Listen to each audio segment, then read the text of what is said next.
Everyone, आपके अपने YouTube channel राजभाषा हिंदी मंत्रा पर आप सभी का बहुत बहुत स्वागत है। आशा करती हूँ बहुत ही अच्छे होंगे, खुश होंगे, बहुत अच्छे से अपनी पढ़ाई कर रहे होंगे।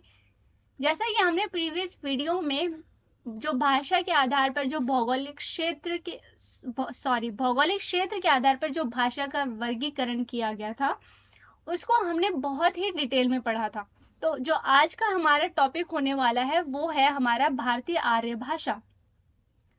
भारतीय आर्य भाषा हमारे एग्जाम की दृष्टि से बहुत ही इंपॉर्टेंट टॉपिक हो जाता है, क्योंकि यहाँ से क्वेश्चन पूछे जाते हैं कि हमारे कितने चरण हैं या फिर किसका समय क्या है, कौन से में कौन सी भाषाएं आती हैं, ये सारी, या जो हमारे जो त्रिपिटक हैं वो किसके अंदर आते हैं, किसके अंतर्गत आते हैं, कौन सी आर्य भाषा के अंतर्गत आते हैं। इस तरह से बहुत से क्वेश्चन हमसे पूछे जा सकते हैं। तो आज हम पढ़ने वाले हैं भारतीय आर्य भाषा को बहुत ही डिटेल में। तो सबसे पहले जो आता है वो है हमारा भारतीय आर्य भाषा के चरण कितने हैं। तो इसके 3 चरण हैं। सबसे पहले है हमारा प्राचीन आर्य भाषा, मध्यकालीन आर्य भाषा और आधुनिक आर्य भाषा। प्राचीन आर्य भाषा के जो हमारा समय काल है वो क्या है, 2000 ईसा पूर्व से 500 ईसा पूर्व। अब इसमें सबसे इंपॉर्टेंट चीज ध्यान देने वाली ये है कि इसमें कुछ विद्वानों ने इसको 1500 ईसा पूर्व भी कहा है। तो अब हमारे एग्जाम से, अगर एग्जाम में क्या होता है कि अगर दोनों ऑप्शन है 2000 और 1500, आपको क्या 2000 लगाना है, क्योंकि सर्वसम्मति से इसको 2000 ईसा पूर्व ही माना गया है। पर बहुत विद्वान ऐसे भी हैं जिन्होंने इसको 1500 ईसा पूर्व माना है।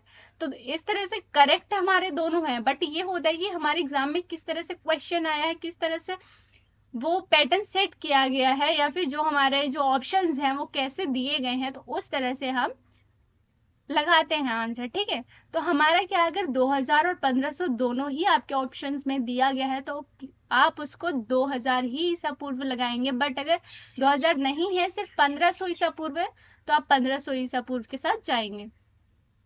अब सेकंड क्या है, मध्यकालीन आर्य भाषा। मध्यकालीन आर्य भाषा का जो समय था वो 500 ईसा पूर्व से 1000 ईसा पूर्व। आधुनिक आर्य भाषा तीसरा चरण है, जो है 1000 ईस्वी से अब तक। अभी तक जो भी ग्रंथ होंगे, जो भी रचना हो, वो सारे क्या आ जाएंगे, आधुनिक आर्य भाषा के अंदर आ जाती हैं। अगला है हमारी जो इसकी भाषा है, इसका भाषा क्या है, हमारा जो प्राचीन आर्य भाषा है इसकी भाषा क्या है। सबसे पहली हमारी आ जाती है, इसके अंदर क्या क्या आता है, इसके अंदर आता है हमारा वैदिक संस्कृत और लौकिक संस्कृत। वैदिक संस्कृत के अंदर क्या था, वैदिक संस्कृत यानी जितने भी हमारे ग्रंथ या उपनिषद हमारे लिखे गए थे वो सारे आते हैं हमारे वैदिक संस्कृत के अंदर। और इसका समय काल क्या है, 2000 ईसा पूर्व से 1000 ईसा पूर्व। 2000 ईसा पूर्व से 1000 ईसा पूर्व तक हमारे जितने ग्रंथ हैं या जितने उपनिषद हैं, जो भी वेद हैं, वो सारे हमारे आते हैं वैदिक संस्कृत में। और लौकिक संस्कृत में क्या आते हैं कि 1000 ईसा पूर्व से 500 ईसा पूर्व तक के जितने भी वेद या उपनिषद थे वो सारे आते हैं हमारे लौकिक संस्कृत के अंतर्गत। ठीक है, आगे है हमारा पाली। पाली किसकी भाषा है, ये है मध्यकालीन आर्य भाषा के अंदर आती है। तो पाली आता है, प्राकृत है और अभ्रंश है। इसकी 3 मुख्य भाषाएं ये हैं, किसकी, मध्यकालीन आर्य भाषा की। और इनका समय क्या है, 500 ईसा से 1 ईसा पूर्व से 1 ईस्वी और 1 ईस्वी से 500 ईस्वी। ये देखो यहाँ से क्या हो गया, ईसा पूर्व पाली से खत्म हो जाता है। ठीक है, पाली से हमारा ईस्वी शुरू हो जाता है। 1 ईस्वी से 500 ईस्वी हमारा पाली हो जाता है। अभ्रंश और अवर्त क्या हो जाता है हमारा, 500 से 1000 ईस्वी। आगे क्या है, आगे है हमारा अपभ्रंश, 500 से 1000 ईस्वी। सॉरी, आधुनिक आर्य भाषा के अंदर कौन सी भाषा आ जाती है, आती है हिंदी, बंगला, उड़िया, मराठी, गुजराती, पंजाबी, सिंधी आदि। ठीक है, ये देख लेना। अब हमारा जो ये है कि देखो, पाली को ही प्रथम प्राकृत और प्राकृत को द्वितीय प्राकृत और अपभ्रंश को तृतीय प्राकृत भी कहते हैं। मैं इसको एक बार इरेज कर देती हूँ और फिर आपको एकदम साफ से समझाती हूँ।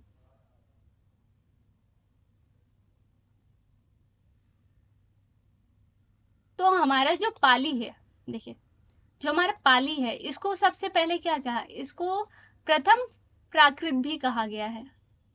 इसको क्या कहा गया है, प्रथम प्राकृत। और प्राकृत को द्वितीय प्राकृत, द्वितीय, और अपभ्रंश को तृतीय। ठीक है, अब ये क्यों कहा गया है?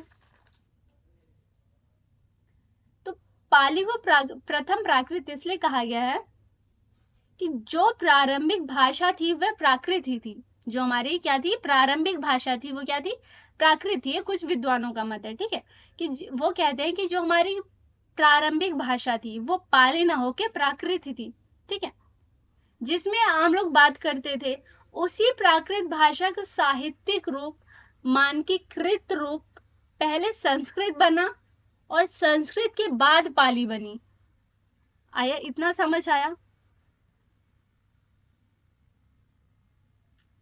जो हमारी जो सबसे पहली जो प्रारंभिक भाषा थी वो क्या थी, प्राकृत थी। ठीक है, और उसी प्राकृत भाषा का साहित्यिक रूप जो बना वो क्या है, सबसे पहले संस्कृत बना और संस्कृत के बाद ही हमारी पाली आई, इसीलिए इसको प्रथम पाली कुछ विद्वानों ने कहा है।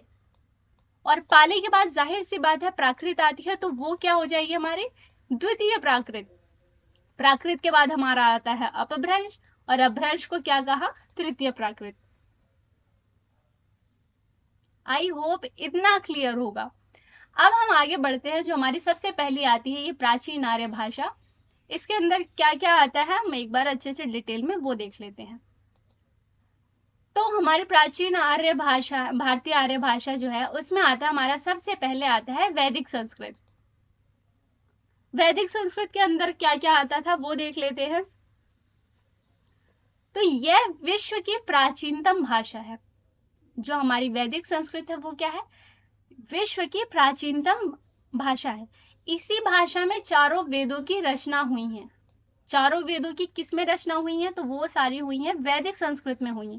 ठीक है, जिस कारण इसे वैदिक संस्कृत कहा गया। जो भी हमारे वेद थे या फिर जो भी हमारे उपनिषद वगैरह थे वो सारे हमारे वैदिक संस्कृत के अंदर आते हैं। भोला, अब क्या है, भोलानाथ तिवारी ने 13, ये मूल स्वर अभी मैं आपको समझा देती हूँ। उससे पहले आप ये एक बात समझिए कि जो हमारी वैदिक संस्कृत थी और लौकिक संस्कृत, दोनों में भाषाएं किसकी आसान थी, तो दोनों में से लौकिक संस्कृत की भाषा ज्यादा आसान थी। जो हमारा वैदिक संस्कृत है इसकी भाषा कठिन थी। ठीक है, और जो हमारे प्राचीन ग्रंथ थे जितने, वो सारे हमारे वैदिक संस्कृत के अंदर आते हैं। ठीक है, और जो हमारे बाद के जितने भी ग्रंथ लिखे गए, जो भी ये जो पुराण उपनिषद ये सब लिखा गया, वो सारा हमारा आ जाता है लौकिक संस्कृत के अंदर। देखिए, यह पुराण काल की भाषा मानी जाती है। इसमें रामायण, महाभारत, पुराण आदि लिखे गए। वेदों की भाषा में सरल तथा तत्कालीन सामान्य जन की भाषा का साहित्यिक रूप लौकिक संस्कृत कहलाया। इसमें क्या था, सामान्य जन की भाषा थी। ठीक है, तो हमारे जो रामायण महाभारत ये सारे हैं वो किस में लिखे गए, लौकिक संस्कृत में आ गए। ठीक है, इसका उल्लेख पाणिनि ने अपनी अष्टाध्यायी में किया है। इसका उल्लेख पाणिनि, ये वाला जो ये थोड़ा ये लाइन है ये थोड़ी सी इंपॉर्टेंट हो जाती है। इसमें महाकाव्य रामायण, महाभारत एवं पुराणों की रचना हुई है। तो लौकिक संस्कृत में क्या हुआ है, महाकाव्य रामायण, महाभारत और पुराण की रचना हुई है। अब इसकी जो वैदिक संस्कृत की बोलियां थी वो क्या थी, पश्चिमोत्तरी थी, मध्योत्तरी थी और पूर्वोत्तरी थी। और यही एक और ऐड हो गई किसमें, लौकिक संस्कृत में। और वैदिक संस्कृत की जो भाषा थी वो कठिन क्यों थी, क्योंकि इसका मानकीकरण नहीं हुआ था। पर धीरे धीरे क्या हुआ, लौकिक संस्कृत में क्या हुआ, इसकी भाषा आसान हो गई। क्यों, क्योंकि इसका मानकीकरण हुआ। ठीक है, तो लौकिक संस्कृत की भाषा क्या हुई, थोड़ी सी वैदिक से आसान हो गई। आई होप आपको इतना क्लियर होगा। अब मैं वैदिक संस्कृत के अंदर जो स्वर और व्यंजन बताए हैं मैं वो थोड़ा सा आपको डिफाइन कर देती हूँ। तो जो हमारे जो भोलानाथ तिवारी के अनुसार मैं बता रही हूँ, जो हमारे मूल स्वर थे वो कितने थे, 13 थे। 13 मूल स्वर हैं और 39 व्यंजन हैं। ठीक है, तो मूल स्वर में कौन कौन से आ जाते हैं, यहाँ लिखने में थोड़ी प्रॉब्लम हो रही है बट मैं बोल देती हूँ ऐसे जो आसान वाले हैं। अ, बड़ा आ, छोटी ई, बड़ी ई, छोटा ऊ, बड़ा ऊ और ऋषि। ऋषि इसमें इन्होंने दोनों सम्मिलित किए हैं, लघु भी और दीर्घ भी। लघु ये वाला,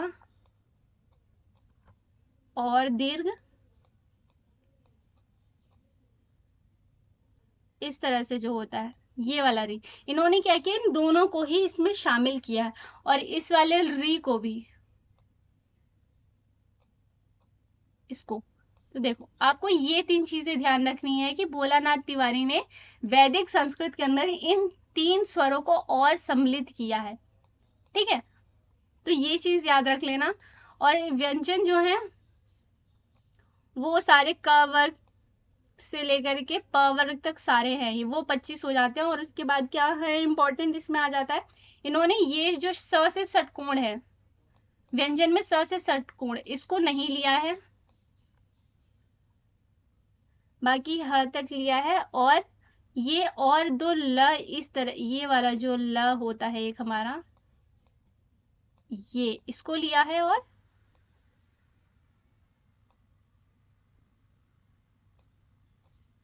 यहाँ जो ह होता है इस तरह से इन दोनों को सम्मिलित किया है। तो अब देखो आपको क्या याद रखना है कि मूल स्वर में इन्होंने 2 री लिए थे, कौन से, लघु दीर्घ दोनों लिए थे, और री, ला के नीचे री, उसको भी सम्मिलित किया। और व्यंजनों में इन्होंने क्या किया, इस स को, स से षटकोण को नहीं रखा है और इन दोनों को रखा है। तो ये मिला के टोटल कितने हो जाते हैं उनके, 39 व्यंजन हो जाते हैं। आई होप इतना क्लियर होगा। और लौकिक संस्कृत में भी सेम ही, इतना कुछ इसमें बदलाव नहीं आया था। अब हमारा आगे आ जाता है हमारा पाली। मध्यकालीन आर्य भाषा की जो सबसे पहला है वो है, क्या भाषा है, वो है पाली। तो आप इसका समय याद रख लेना, 500 ईसा पूर्व से 1000 ईसा पूर्व मध्यकालीन आर्य भाषा रही है। तो मैंने आपको सबसे पहले बताया कि पाली को प्रथम प्राकृत भी कहा जाता था, और क्यों कहा जाता था मैंने आपको ये भी अच्छे से समझा दिया। अब हमारे क्या आता है कि पाली इतनी इंपॉर्टेंट क्यों है। तो जो बौद्ध धर्म थे उन्होंने क्या किया था, इसी भाषा का अपने प्रचार प्रसार के लिए क्या किया था, प्रयोग किया था, इसलिए ये हमारा सबसे इंपॉर्टेंट हो जाता है। क्यों, क्योंकि जो बौद्ध धर्म ने अपने प्रचार प्रसार के लिए इसी भाषा का प्रयोग किया, ठीक है। और इनके जो महत्वपूर्ण बौद्ध धर्म से संबंधित जो महत्वपूर्ण ग्रंथ है वो क्या है, त्रिपिटक है। इसके अंदर क्या क्या आता है, इसमें आता है सूत्र पिटक, विनय पिटक और अभिधम पिटक। तो जो सामान्य बातचीत में दिए गए बुद्ध के उपदेशों का संग्रह है वो किस में है, सूत्र पिटक में। देखिए याद करने की कोशिश कीजिए, जो बुद्ध थे उनके जो उपदेश, जैसे कि वो चलते फिरते जैसे भी बैठे हैं, कुछ अच्छी बात बताई, या जो भी उनके उपदेश थे अच्छे अच्छे, वो सारे संग्रहित किस में किए गए हैं, तो वो किए गए हैं सूत्र पिटक, ठीक है। विनय पिटक में क्या है, संघ संचालन, जो उनका ये था बौद्ध मठ था, उसको चलाने के लिए जो नियम कानून थे वो किस में आ गए थे, वो आ गए थे विनय पिटक में। और अभिधम पिटक में क्या थे, जो इन्होंने धार्मिक उपदेश दिए, बुद्ध के जो धार्मिक उपदेश थे वो आते हैं सारे अभिधम पिटक में, ठीक है। इतना क्लियर है। दोबारा एक बार बता दूं, सूत्र पिटक में देखो इसको कैसे याद कर सकते हैं, चलते फिरते सोते, ऐसे याद कर लो। सुत से क्या हो गया, सोते। उन्होंने जो भी ऐसी उपदेश दे दिए गए, इनके जो भी बुद्ध ने उपदेश दे दिए थे उनके उपदेशों का संग्रह सुत्त पिटक में, ठीक है। अभी धम्म, धम्म से मान लो धार्मिक, तो धार्मिक उपदेश जो थे वो अभिधम में आ गए। और जो लास्ट बचा वो विनय पिटक, जिसमें संघ चालन के नियमों का संग्रह है। ओके, इतना क्लियर है। अब क्या है कि पाली का स्रोत कहाँ से मिला, तो भोलानाथ तिवारी लिखते हैं, ये पाली का स्रोत अशोक के शिलालेख एवं तत्कालीन साहित्य से मिलता है। कहाँ से, अशोक के शिलालेख एवं तत्कालीन साहित्य से मिलता है। अब पाली की जो व्याकरण ग्रंथ है मुख्य, वो कौन से हैं, तो ये कच्चायन व्याकरण महाकच्चायन द्वारा लिखित है, मोगलान व्याकरण मोगलन द्वारा है, सदनीति अगवंश। ये दोनों तो आसान है क्योंकि नाम के साथ ही समझ आ रहे हैं कि किसके हैं। अब ये होता है कि ये कौन, कब की रचना है, ये जो ग्रंथ है वो कब लिखे गए थे, है ना। तो जो हमारा ये है, हमारा कच्चायन व्याकरण है, ये हमारा था 7वीं सदी में। ये हो सकता है एग्जाम में पूछ ले, 7वीं सदी, ठीक है। और हमारा जो अगवंश है इसका है ये 12वीं सदी, 12वीं सदी, ठीक है, यानी कि 1154 ईस्वी।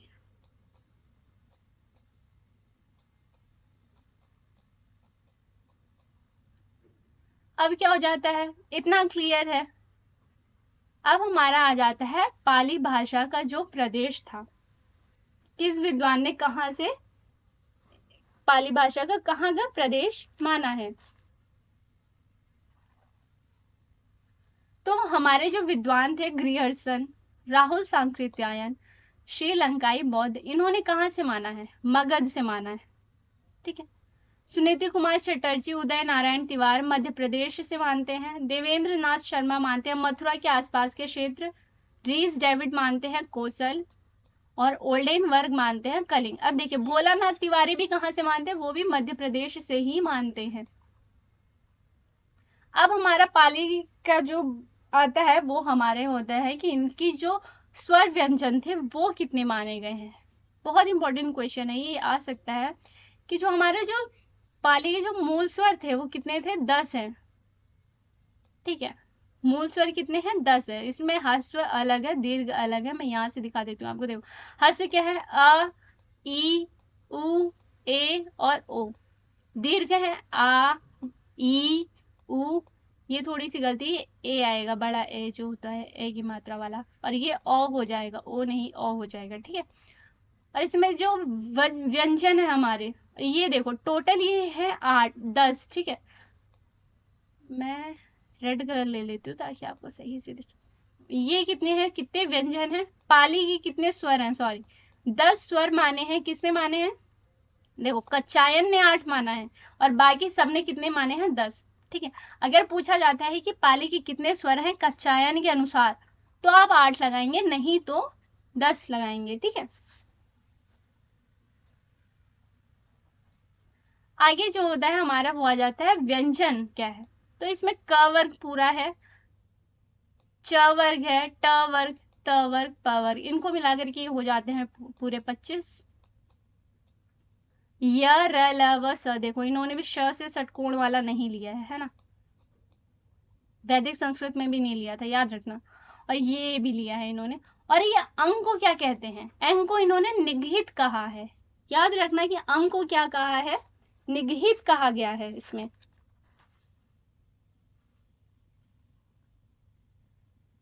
और पाली में जो विसर्ग है, ये विसर्ग जो होता है हमारा ये वाला आहा वाला, या तो इसको इस्तेमाल नहीं किया गया है, अगर इस्तेमाल किया गया है तो इसके जगह पे क्या इस्तेमाल किया गया है, ह। तो आपको पूछा जा सकता है कि किस में विसर्ग के स्थान पर ह का प्रयोग किया गया है, तो वो हमारा कहाँ आ जाएगा, पाली के अंदर आ जाएगा। ठीक है, इतना याद है, इतना याद हो जाएगा। आई होप इतना क्लियर होगा। अब पाली के संदर्भ में भोलानाथ तिवारी जी का क्या मत है वो देख लेते हैं। भोलानाथ तिवारी कहते हैं पाली शब्द के पुराने प्रयोग भाषा के अर्थ में नहीं मिलते। इसका प्राचीनतम प्रयोग लंका में लिखित ग्रंथ दीपवंश में मिला है। देखो पाली का प्राचीनतम प्रयोग कहाँ मिलता है, दीपवंश में मिलता है। और जहां इसका अर्थ क्या था, बुद्ध वचन, बुद्ध वचन यानी जहां बौद्ध जो बुद्ध थे उनके वचन थे, वचन बुद्ध वचन, बुद्ध वचन। ठीक है। अब क्या है, भाषा के अर्थ में पाली का प्रयोग अत्याधुनिक है और यूरोप के लोगों द्वारा हुआ है। वस्तुतः अपने मूल में पाली मध्य प्रदेश की भाषा, देखिए मैंने आपको कौन से प्रदेश की है, मैंने बताया था कि भोलानाथ तिवारी जी भी मध्य प्रदेश की भाषा मानते हैं पाली को। पाली साहित्य का रचनाकार 483 ईस्वी पूर्व से आधुनिक तक फैला है। अपने मूल में शौरसैनी प्राकृत को पाली का मूल रूप मान सकते हैं। अब ये इंपॉर्टेंट है कि ये किसने कहा है कि शौरसैनी प्राकृत को पाली का मूल रूप मान सकते हैं, तो वहां क्या आएगा, भोलानाथ तिवारी। तो आई होप गाइज आपको ये पूरी क्लास अच्छी लगी होगी। अगर आपको वीडियो अच्छी लगी तो प्लीज वीडियो को लाइक करो, शेयर करो और चैनल को सब्सक्राइब करो। Thank you so much for watching, bye bye.